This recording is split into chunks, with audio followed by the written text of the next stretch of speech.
Bonjour à toutes et à tous. On est très heureuse aujourd'hui d'être là pour vous présenter un projet qui nous tient très à cœur, c'est le retour de la BD au Seuil Jeunesse. Je suis Camille von Rosenschild et ma collègue Céline Otten-Walter est là également. Nous sommes toutes les deux responsables éditoriales au Seuil Jeunesse et avec notre troisième collègue Angèle Cambournac, nous avons eu l'idée il y a 2 ans maintenant de proposer de la BD au Seuil Jeunesse parce que c'est une tradition dans la maison, ça faisait longtemps qu'on n'en avait pas fait et surtout c'est ce qu'on va vous expliquer là, on avait de très bonnes raisons d'en faire selon nous. La première de ces bonnes raisons, c'est de revenir à la fiction, notamment avec ce grand auteur que je ne présente plus, Émile Bravo, avec le nouvel épisode de la série des ours nains, les 7 ours nains contre le gros méchant loup. Donc celui-là, vous l'avez vu arriver en librairie et en bibliothèque à la rentrée, là, à la fin du mois d'août. C'est un beau succès, on en est vraiment très heureux. J'en profite pour vous dire donc que l'année prochaine, on va rééditer la collection, puisque pour celles et ceux qui se souviennent, initialement, les épisodes des ours nains se présentaient dans ce petit format. Nous avons décidé de l'agrandir pour donner une nouvelle vie à cette collection. Donc on va rééditer les 4 premiers épisodes petit à petit dans le courant de l'année 2025 et de l'année 2026.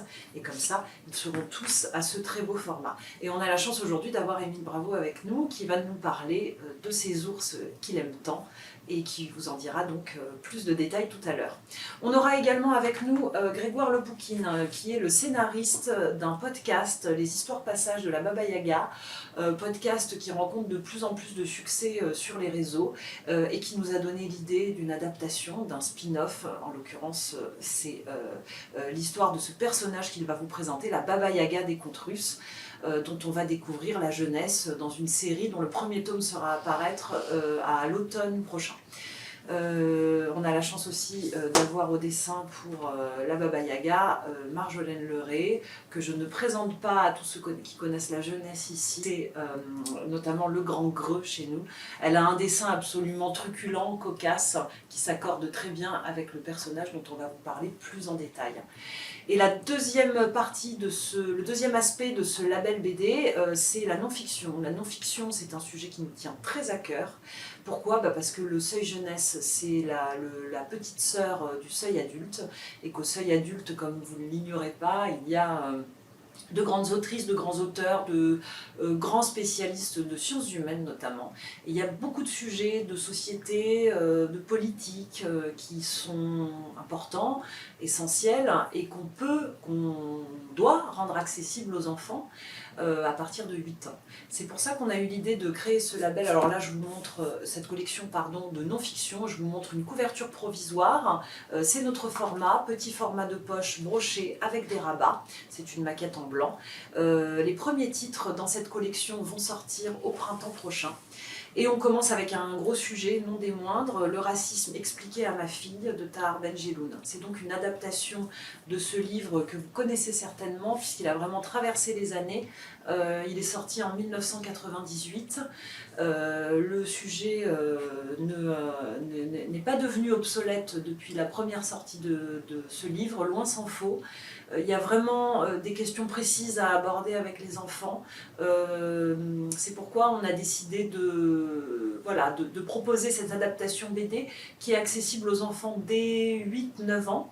On suit vraiment le père avec sa fille dans ce dialogue qui va aborder des questions parfois simples, parfois compliquées. Le racisme, qu'est-ce que c'est ? Quand ? Comment ? Pourquoi ? Où ? Qu'est-ce qu'un génocide ? Qu'est-ce que la colonisation ? Qu'est-ce que la laïcité ? Etc. etc. Toutes les questions seront abordées. Ce n'est absolument pas indigeste, d'abord parce qu'il y a la parole limpide de Tahar Benjeloun qui a vraiment fait ses preuves sur ce sujet, qui nous permet d'aborder ces notions simplement, de manière concrète, avec beaucoup d'exemples. Donc c'est un ouvrage dont les enfants pourront avoir envie de s'emparer d'eux-mêmes, parce que ça prend la forme du roman graphique et que ça n'a pas la forme parfois un peu rebutante du documentaire de salle de classe, on va dire. Et puis c'est un ouvrage aussi que les parents pourront prendre pour leurs enfants, parce qu'on sait que ce sont les sujets comme le racisme, ce sont des sujets dont parfois que parfois les parents n'arrivent pas à aborder. Ils seront heureux d'avoir un médium à donner directement à leurs enfants. Et puis évidemment, ce sera un outil pour les professeurs chapitré dont ils pourront s'emparer en classe, notamment en cours de MC. Donc ça, c'est pour le premier titre de cette collection. Elle comportera d'autres titres par la suite sur d'autres grands sujets qu'on vous dévoilera au fur et à mesure, avec d'autres grands auteurs. On espère vraiment qu'elle va rencontrer son public, parce que ce sont vraiment des domaines sur lesquels il y a des idées à transmettre. Et donc j'en profite pour laisser la parole à Céline, qui va vous parler du deuxième titre de cette collection non-fiction, apparaître en mars prochain. Oui, j'ai eu la chance de travailler avec Julie Scheibling, scénariste, et Quentin Vijoux. On a eu envie de s'adresser aux enfants à partir de 12 ans à peu près, pour leur parler de l'égalité et des inégalités. Voilà, donc on s'est librement inspiré d'une brève histoire de l'égalité de Thomas Piketty dans une BD de 136 pages qui raconte mois après mois les expériences de 5 collégiens qui rentrent en 5e. Alors c'est pas par hasard cette rentrée en 5e, c'est en 5e on apprend justement les inégalités à travers le monde. Et on a eu envie comme ça, en prenant vraiment ce parti de la fictionnalisation, de s'emparer comme ça de la pensée de Thomas Piketty, et de proposer aux préadolescents comme ça de leur montrer un peu où se nichent les inégalités. Alors bien sûr, ils vont découvrir qu'elles ont existé tout au long de notre histoire, que la marche vers plus d'égalité a vraiment démarré au milieu du XVIIIe siècle, mais que les inégalités, on les découvre justement au collège, à l'école. On les découvre en prenant un petit peu de recul sur sa propre famille, mais aussi en regardant la famille des copains, comment chacun vit. Voilà, c'est vraiment un ouvrage qui se veut une démocratisation comme ça de la pensée de Thomas Piketty. C'est très très loin d'un manuel scolaire. C'est vraiment, on s'attache à ces 5 personnages qui vont expérimenter comme ça. Et c'est très intéressant de les voir découvrir le monde et de commencer à réfléchir aussi par eux-mêmes, à se poser des questions et tout ça. Donc Julie nous en parlera très très bien, Julie Scheibling. Voilà. Bonjour à tous et bonjour à tous les trois surtout. Donc aujourd'hui nous avons avec nous Émile Bravo, auteur des Ours Nains, que je ne présente plus, ni Émile ni les Ours Nains. On a Grégoire Lopoukine, auteur des Histoires Passages de la Baba Yaga, donc scénariste et créateur du personnage de la Baba Yaga, dont nous allons longuement parler. Et Julie Scheibling, autrice et scénariste de la libre adaptation d'une brève histoire de l'égalité de Thomas Piketty. Alors merci à tous d'être venus pour parler de scénario aujourd'hui.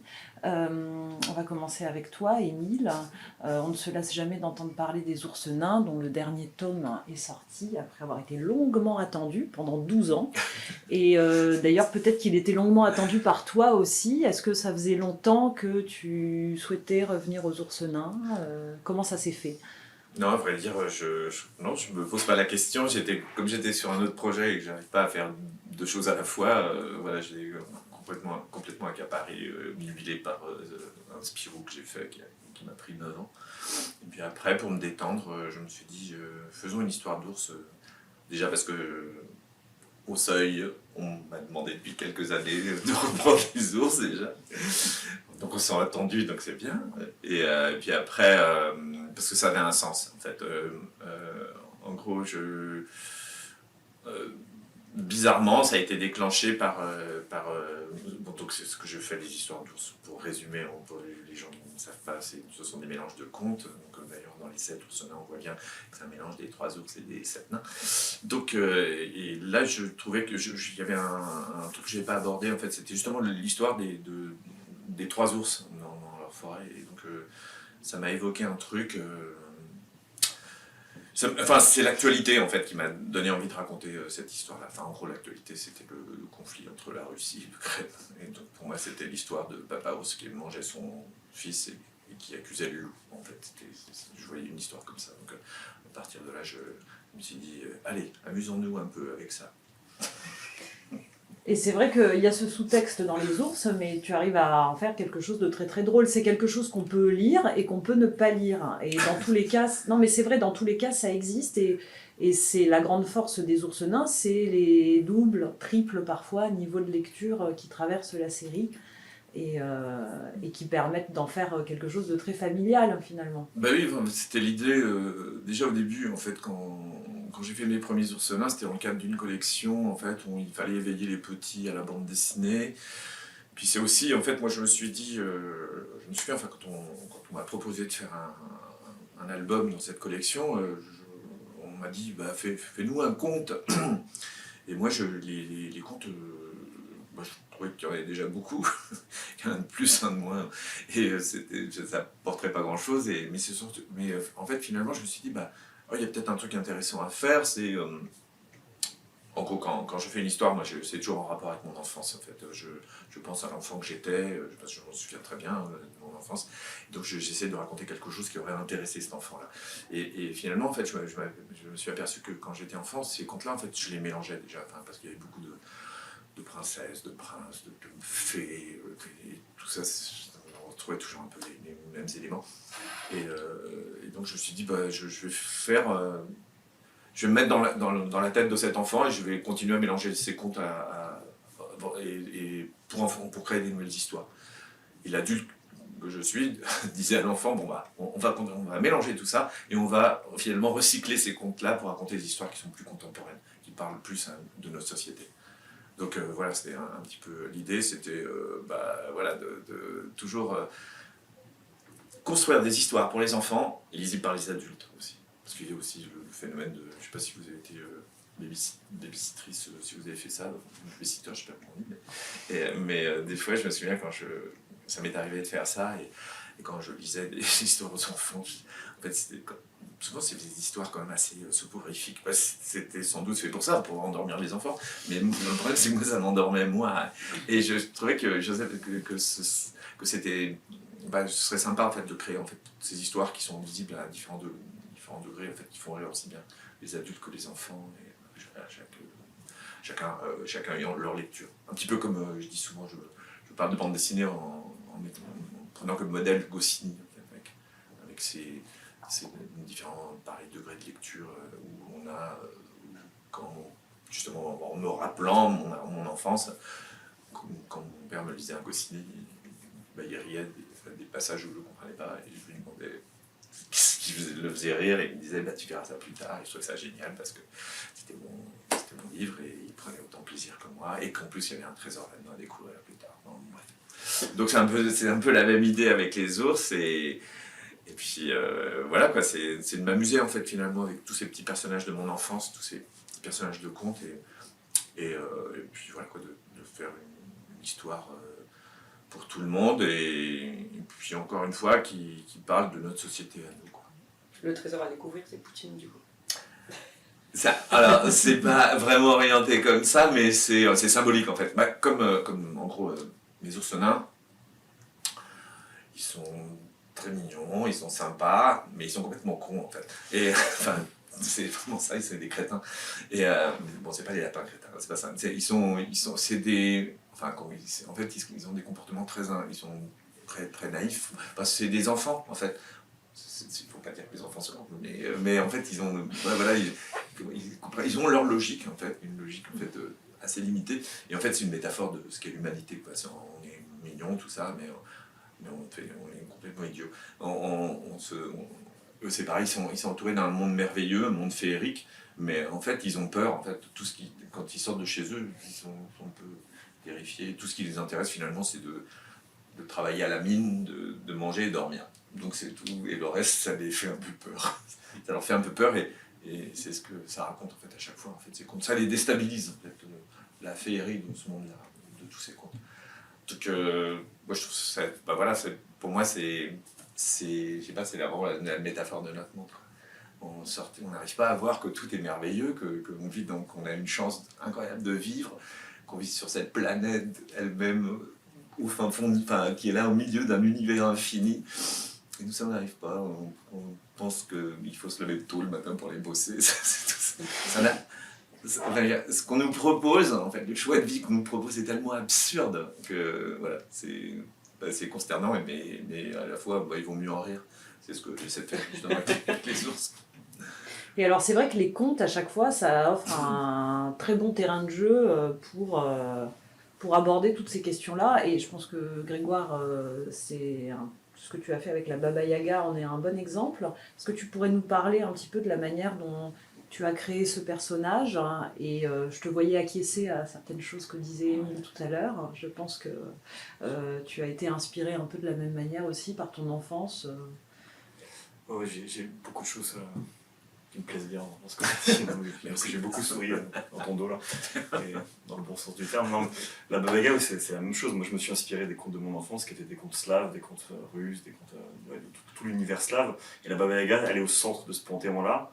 Et ce qui est drôle avec ce personnage, dans les contes, c'est qu'elle est à la fois adjuvante et opposante. C'est un personnage très ambigu. Parfois, elle aide les héros, les héroïnes. Donc nous, on a décidé de la mettre au centre de notre podcast, au centre de notre univers. Et c'est elle qui raconte les histoires.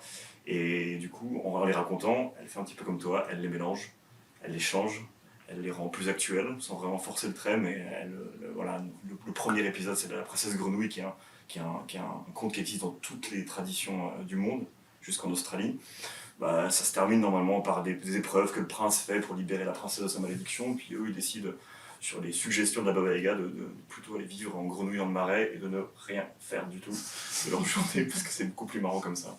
Et à partir de cette proposition-là, on a déroulé tous les contes qui existent dans l'univers slave, pour les faire découvrir, certains qui ne sont pas connus, et à chaque fois s'amuser avec, proposer un petit twist. Et j'aime beaucoup l'idée que ça soit, et pour le podcast c'est très important, que ça soit pas juste pour les enfants. Il y a quand même un peu l'idée quand même avec le podcast de balancer l'enfant dans la chambre, de mettre le podcast et de revenir 1 heure plus tard pour le coucher, s'il dort pas déjà. Il y a aussi l'image dans la voiture de la comptine de podcast qui est en boucle et qui nous donne la migraine à toute la voiture. Nous, l'idée c'était que tout le monde puisse se reconnaître dedans et rigoler à des moments différents ou alors au même moment. Moi j'aime beaucoup cette idée-là, dans les spectacles qu'on peut faire aussi, mais dans la Baba Yaga, bien sûr.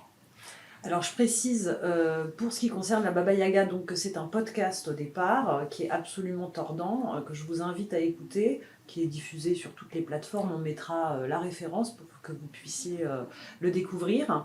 Et je tiens à dire que la rencontre avec la Baba Yaga, c'est quelque chose. C'est assez rare de croiser des univers qui sont à ce point forgés. Moi, quand j'ai écouté le podcast, j'ai trouvé que les personnages étaient là, bien installés, et c'est la même chose qui se passe avec les ours nains, quoi. C'est-à-dire qu'on sent que l'univers n'a qu'à se déployer autour. Ce sont des personnages qui sont à mourir de rire, et c'est d'ailleurs ce qui nous a inspiré cette idée donc de spin-off du podcast, c'est-à-dire que dans le podcast, c'est la Baba Yaga vieille qui a vécu toute sa vie et toutes ses aventures qui parlent. Et qui raconte des histoires, et on s'est dit on va aller à l'enfance de la Baba Yaga, en faire un petit personnage assez truculent et qui est accompagné de son chat. Je te laisse en parler, Grégoire, un petit peu pour nous raconter ce personnage et ce qui va lui arriver en teaser. Ouais, dans la BD du coup. Ouais. Dans la BD. On a voulu construire ça comme les souvenirs d'enfance. C'est toujours drôle de se demander qu'est-ce qui accroche à la mémoire. Donc, qu'est-ce qui a pu accrocher dans la mémoire de cette sorcière après tant et tant d'années, parce qu'on fait remonter ça à un temps mythologique avant les dinosaures, je pense, pour le situer sur une courbe. Peut-être à la naissance des vers de terre, parce que les vers de terre vont avoir un rôle important dans la BD. Et oui, on a voulu le construire comme un roman d'initiation. Ça commence par son premier pouvoir, et ça se termine à la découverte de sa capacité de raconter des histoires et d'influer sur le monde, et d'être un petit grain de sable comme ça qui vient enrayer des machines, qui vient mettre le bazar partout en racontant des histoires. Voilà, c'est la découverte progressive de tous ces pouvoirs. Et alors justement, à propos de raconter des histoires, c'est un enjeu aussi bien dans la fiction que dans le documentaire. Hein. Et donc, je pense que Julie, ça a été un gros enjeu pour toi dans ton travail, puisque, voilà, contrairement à Émile et Grégoire qui se sont attelés à des contes ou à des variations sur des contes, toi, tu t'es attelé à une matière assez abstraite. À savoir une brève histoire de l'égalité. Et justement, tu as réussi la prouesse de raconter ça, de vraiment le raconter par la fiction aux enfants. Et est-ce que tu peux nous en parler un petit peu ? Oui, mais alors moi quand Céline, donc l'éditrice, m'a contactée pour qu'on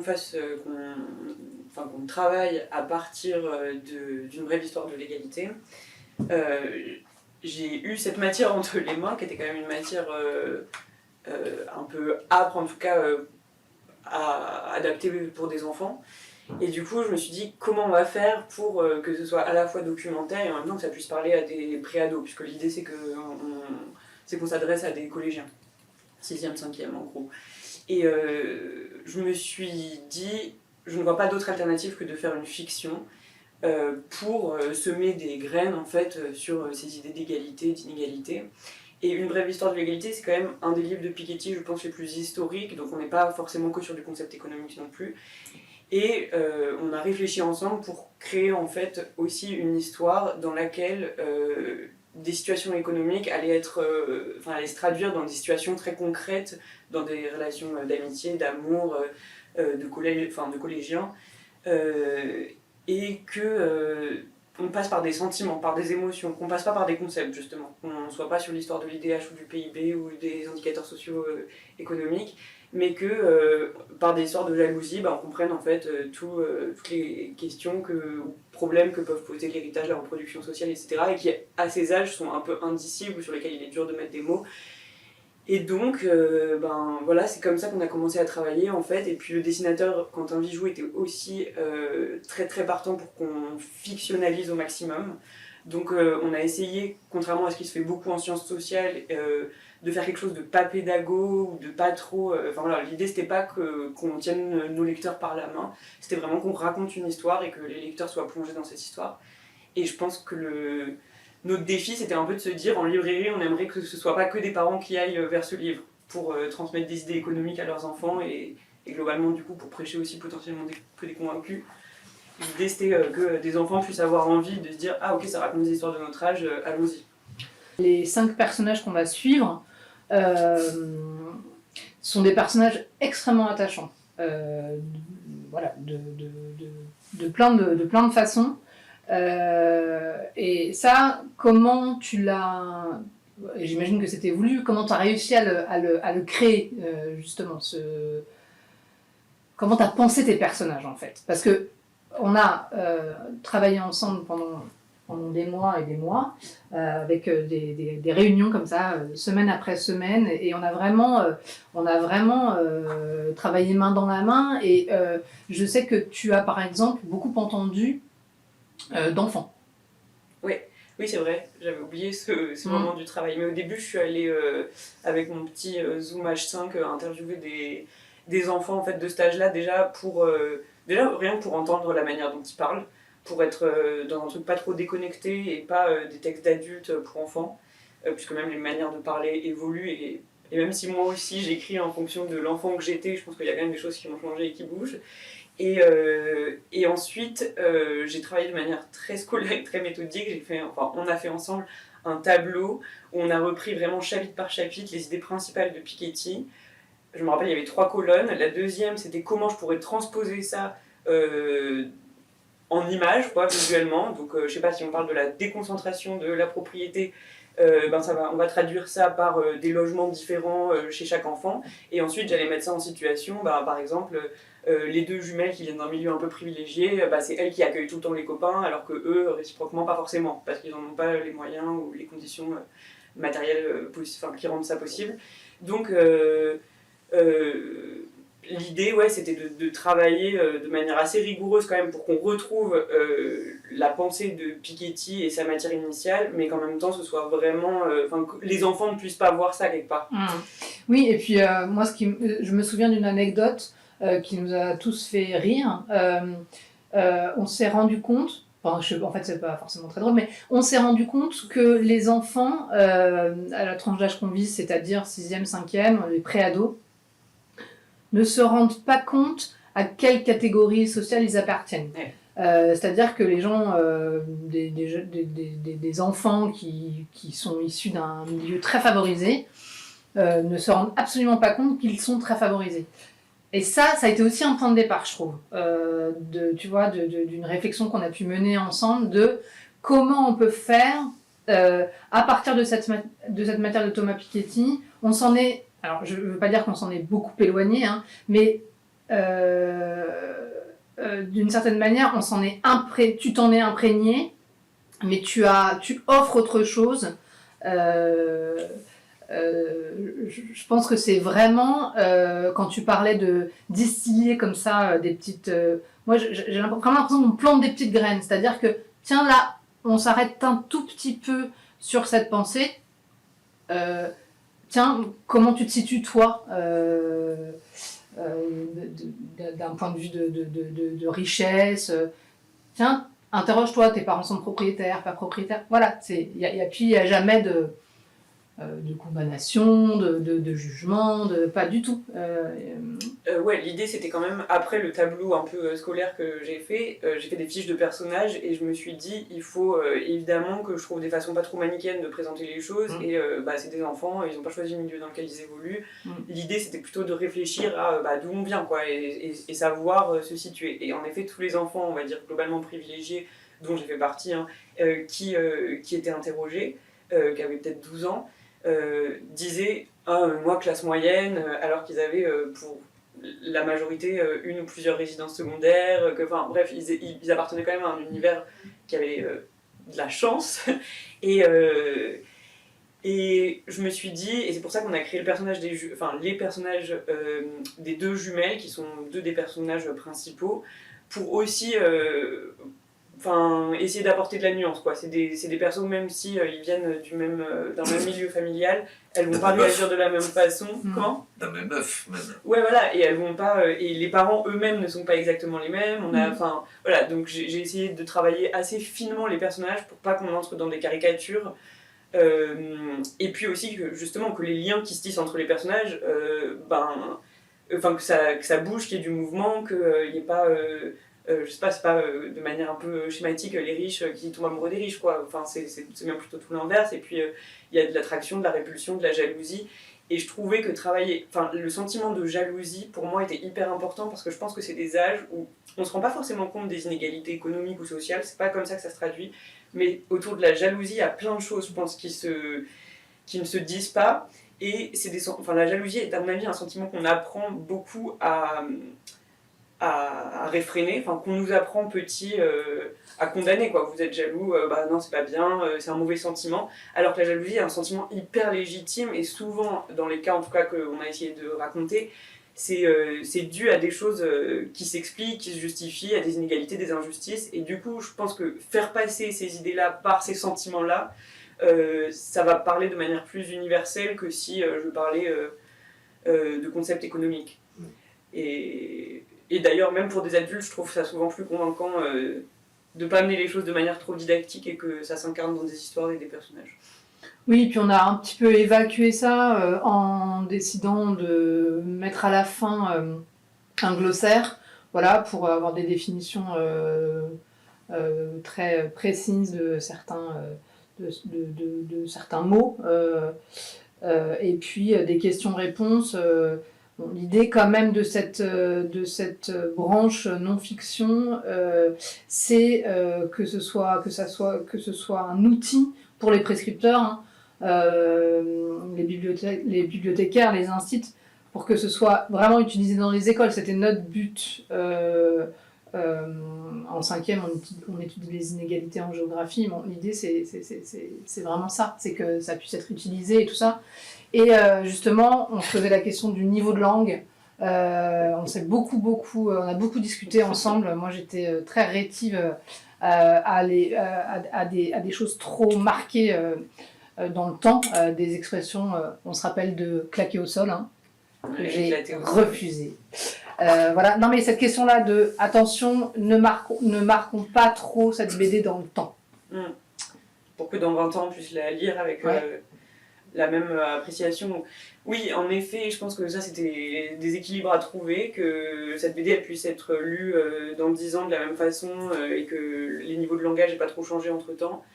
Mais surtout, l'idée c'était à la fois de parler à hauteur d'enfant de sujets a priori d'adultes et en même temps, ce qui était compliqué, c'était de pas donner l'impression qu'on faisait un manuel d'histoire ou d'économie, quoi.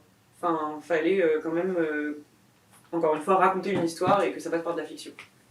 Pour nous, et c'est là-dessus qu'on s'est retrouvés, je crois, avec l'éditrice, avec toi et avec le dessinateur. On avait cette même envie de faire une fiction et de pas adapter un truc de sciences sociales de manière trop pédago.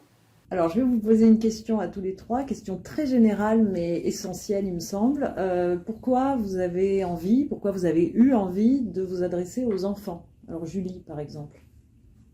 Alors, quand on m'a donné le livre de Piketty, sur la 4e de coup, il y avait une phrase qui résumait assez bien sa volonté et du coup, par extension, ensuite la mienne. Je vais la lire. Les questions économiques sont trop importantes pour être laissées à une petite classe de spécialistes et de dirigeants. La réappropriation citoyenne de ce savoir est une étape essentielle. Et cette réappropriation citoyenne, elle peut passer par des adultes, des auteurs, des dessinateurs, mais je trouve que c'est aussi bien si on arrive à la transmettre tout de suite à des plus jeunes. Ça peut être de manière en fait assez simple. On n'est pas obligé d'entrer dans des concepts économiques trop complexes. Et c'est justement parce qu'on cherche toujours à complexifier l'économie qu'elle paraît si inaccessible, alors qu'en fait il y a des choses très simples. Et je pense notamment par exemple à la question de l'héritage qui est encore très très peu posée même dans le débat politique et qui sont des choses qu'on peut faire comprendre de manière facile, je pense, à des enfants, à des ados, à des pré-ados. Et donc je crois que ça m'a convaincu aussi sur la nécessité en fait aujourd'hui dans ce monde où les inégalités augmentent toujours plus, que chacun, ou en tout cas que des enfants, de manière assez précoce, prennent conscience de là d'où ils viennent. Et sans jugement, encore une fois, l'idée c'est pas du tout de condamner ceux qui sont nés dans des milieux privilégiés ou vice-versa, c'est juste savoir et prendre conscience. C'est vrai que nous, côté éditorial, il y a quelque chose qu'on voit, c'est que finalement, on rigole beaucoup dans les livres qu'on fait. Alors, on ne fait pas que des livres marrants, mais il y a une légèreté, il y a une fraîcheur qui est propre à la littérature de l'enfance, que ce soit en fiction ou en non-fiction parfois. Et on a quand même conscience que même si tout ça n'a pas l'air très sérieux, c'est une affaire extrêmement sérieuse qui se joue, en fait. Parce que, en effet, on s'adresse à des enfants, à de futurs adultes, voilà. Mais je sais qu'il y a quand même il y a la volonté citoyenne, la volonté politique dans ce que tu décris, et puis il y a aussi, j'imagine, une appétence. Par exemple, Grégoire, toi, qu'est-ce qui fait que tu t'adresses spécifiquement à des enfants? Qu'est-ce qui fait que ça te vient, que tu fais beaucoup de projets avec des enfants, puisque je précise, tu es aussi metteur en scène, tu travailles avec des jeunes, enfin avec des ados, avec des enfants, etc. Et puis tu fais beaucoup de projets en jeunesse également. Donc comment ça se passe? Qu'est-ce qui donne envie? Qu'est-ce qui fait qu'un jour on se dit ah ben moi c'est à eux que j'ai envie de parler ou de continuer à parler, voilà. Écrire, moi, c'est né avec les enfants. Hein. C'est né de ce côté hyper ludique qu'on peut avoir avec les enfants, de prendre une écharpe et de la transformer en avion, en grande cuisine d'étoilée. Je pense à des spectacles que j'ai fait avec eux, mais pour moi, l'écriture, c'est né de ce jeu ludique avec les enfants. Et après, le podcast et la BD, ça a été la continuation de ça, de pouvoir jouer avec eux là-dessus, de pouvoir même aller assez loin dans l'intelligence du jeu, c'est-à-dire d'aller dans des propositions un peu méta sur la BD, ou le podcast, de casser le mur, et puis de jouer avec eux. Hier est sorti un épisode où c'est les enfants qui jouent et qui imitent la Baba Yaga. Je vous invite à l'écouter. C'est un concours qu'on a fait pendant les vacances. Ils doivent enguirlander le matou. C'est le sidekick de la Baba Yaga. Et ben c'est pépite. Alors c'est vrai que tu parles de casser le mur. Qu'est-ce que tu entends par là? C'est vraiment une problématique de théâtre. Il s'agit de faire interagir en gros soit l'auditeur, soit le spectateur, soit le lecteur avec le personnage, avec l'intrigue en cours. Et en effet, c'est quelque chose que tu fais beaucoup dans le podcast, que tu vas beaucoup faire dans la BD, que Marjolaine pratique vraiment très bien. Est-ce que tu peux nous en dire plus de cette manière de procéder qui emporte le lecteur. Ouais, il y a quand même un petit peu l'idée toujours dans cette idée de jeu de faire exister le personnage un peu plus que dans la page ou que dans les audios, c'est-à-dire de vraiment prétendre qu'elle est réelle. Le fait que les petits fouinards, c'est comme ça qu'ils s'appellent les auditeurs, peuvent lui écrire, lui laisser des vocaux, discuter avec elle, ça crée une espèce d'illusion. Tout le monde sait que c'est faux, mais on joue tellement intensément qu'elle en devient très réelle, la Baba Yaga. Et après, il y a tout le jeu sur les histoires, sur changer la morale de l'histoire, s'approprier les histoires, les contes de mon enfance, de notre enfance, de les approprier, de les changer, toujours avec ce petit sourire complice entre nous qui faisons le podcast et la BD, entre la Baba Yaga et puis les petits fouinards, les lecteurs, petits ou grands d'ailleurs. Un petit sourire complice qui nous réunit, quoi.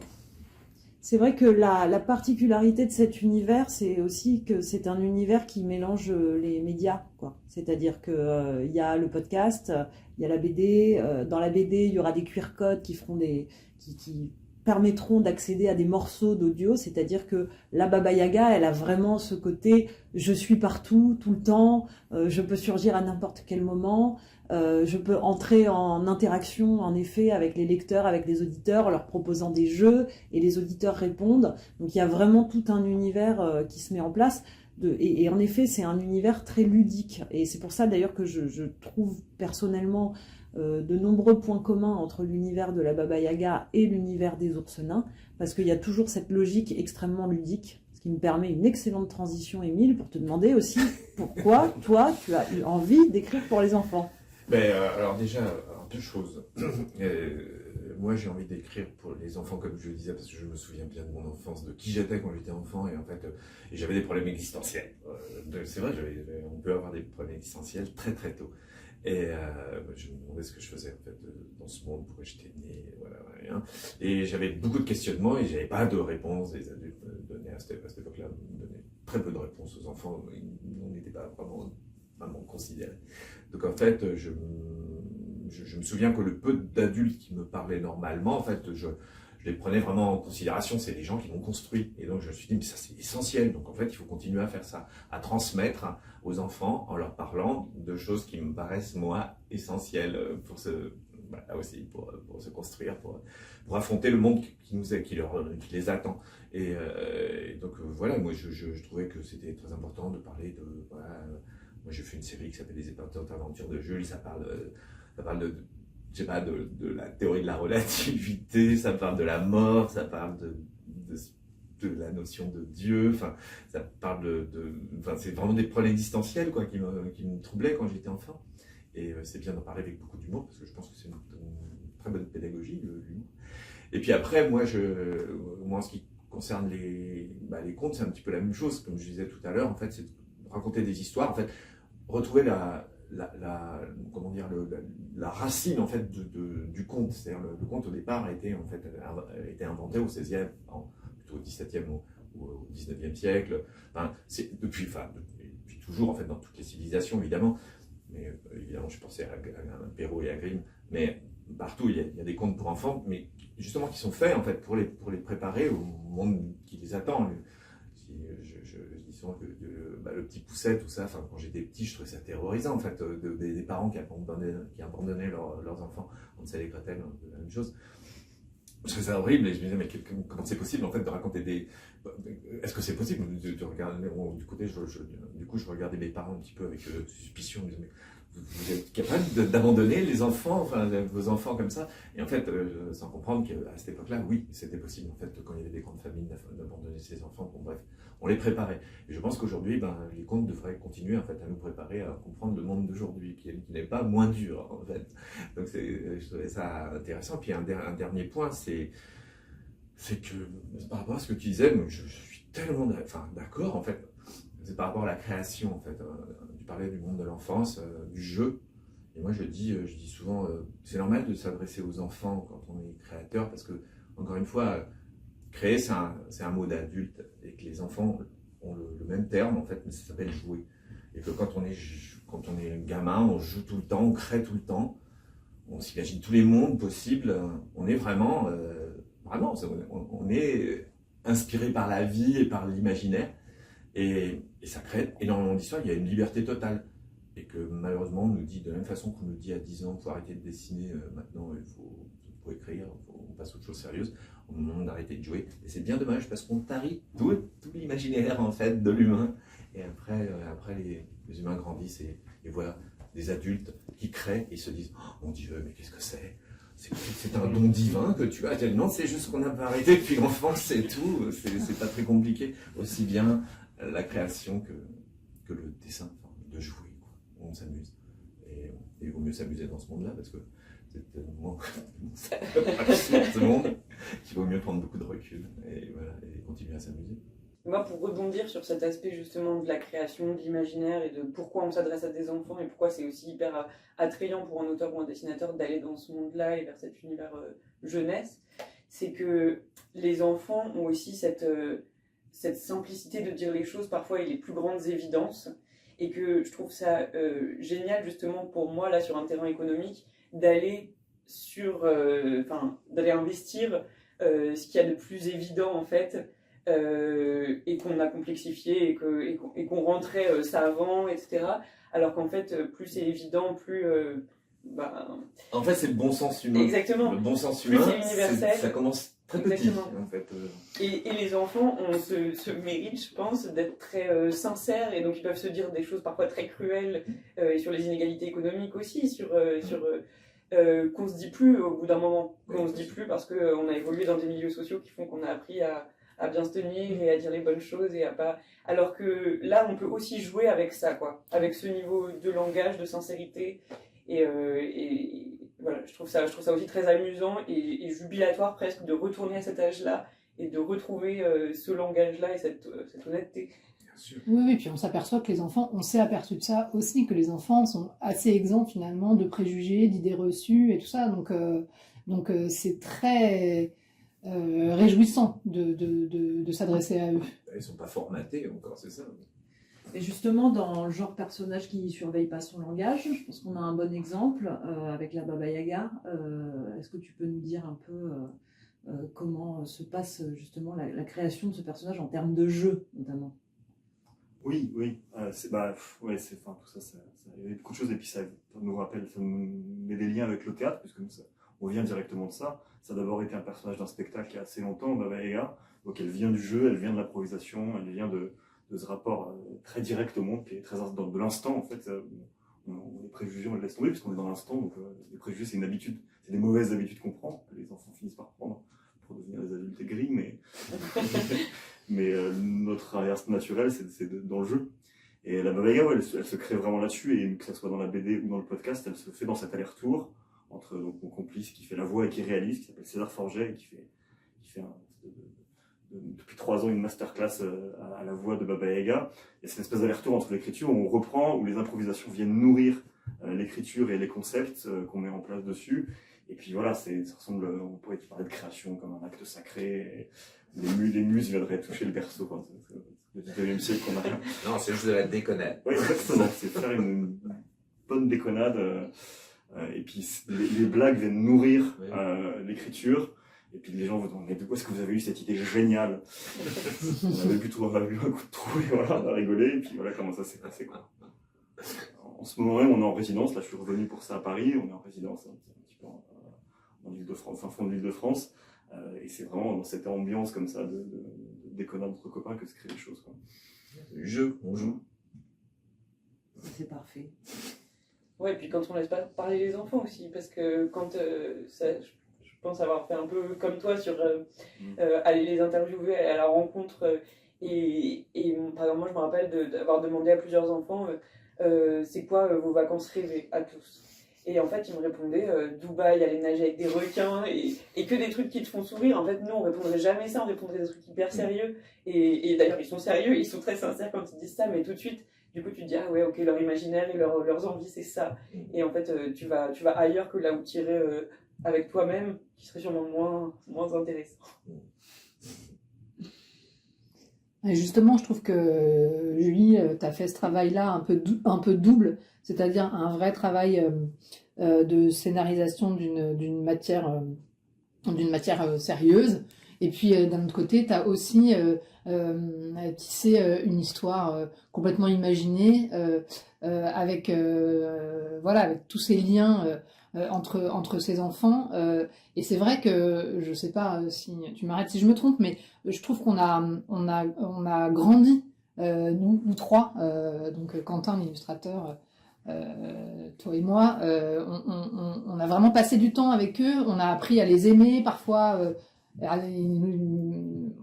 on parle d'un personnage qui nous agaçait prodigieusement, mais je veux dire, c'est fou quoi, on les a vus, moi j'ai vu grandir ces personnages, et ils ont fait partie de notre vie pendant un an, et on en parle comme de finalement de personnages qui existent vraiment, enfin de vraies personnes quoi. Moi je me rappelle même que pendant l'écriture, on se demandait souvent, toi c'est qui ton préféré, c'est qui le plus attachant, c'est qui, et on n'avait pas les mêmes, ce qui était intéressant aussi, on n'avait pas les mêmes réponses. Mais je pense que parce que ça fait référence forcément à des choses, soit qu'on a vécu enfant, soit même des adultes qu'on voit aujourd'hui et dont on imagine qu'ils étaient ces enfants-là. Mais en effet, ouais, l'idée c'était quand même de rendre ces personnages attachants, tous milieux sociaux confondus, et de les voir grandir et de grandir avec eux. Oui, c'est vrai, il y a il y a quand même quelque chose de cet ordre-là, je trouve, parce que ça a donné lieu entre nous à beaucoup de discussions et de confrontation de souvenirs d'enfance. On a tous confronté, tous les trois confronté nos souvenirs d'enfance, nos souvenirs de scolarité, et voilà. Et puis j'ai parlé des expériences de mes enfants. Enfin, c'était très nourrissant parce que et je pense que ça sent dans la bande dessinée qu'il y a quelque chose de très nourri comme ça. J'espère. Mais finalement, ce qui est amusant à vous entendre, c'est que Julie et Céline vous parlaient de ces personnages, donc en effet qui existent très fort à la fin de la lecture, et je peux en témoigner parce que j'ai trouvé moi aussi en lisant qu'ils étaient tous extrêmement attachants à leur manière, même les plus agaçants. Et puis on a nos ourselins qui sont bêtes comme pas permis, hein, c'est pas moi qui le dis, c'est toi Émile. Et on les aime tellement pour ça. Et puis alors on a la Baba Yaga, donc le monde n'a pas encore la chance de connaître enfant dans la BD qui va venir, mais qui est tout à fait insupportable et tellement attachante, voilà, d'une mauvaise foi terrifiante, martyrisant son pauvre chat avec beaucoup d'amour. Voilà, finalement on a un ensemble de personnages qui sont pas toujours très aimables, et pourtant ça vit vraiment très fort, quoi. Donc on est quand même très heureux de voir exister ces univers-là grâce à vous, et on est très heureuse d'avoir pu vous entendre échanger au sujet de la création, et plus précisément du jeu, du coup, puisque au fond, hein, tu l'as bien dit Émile, c'est ça, et c'est tant mieux. Merci. Merci. Merci.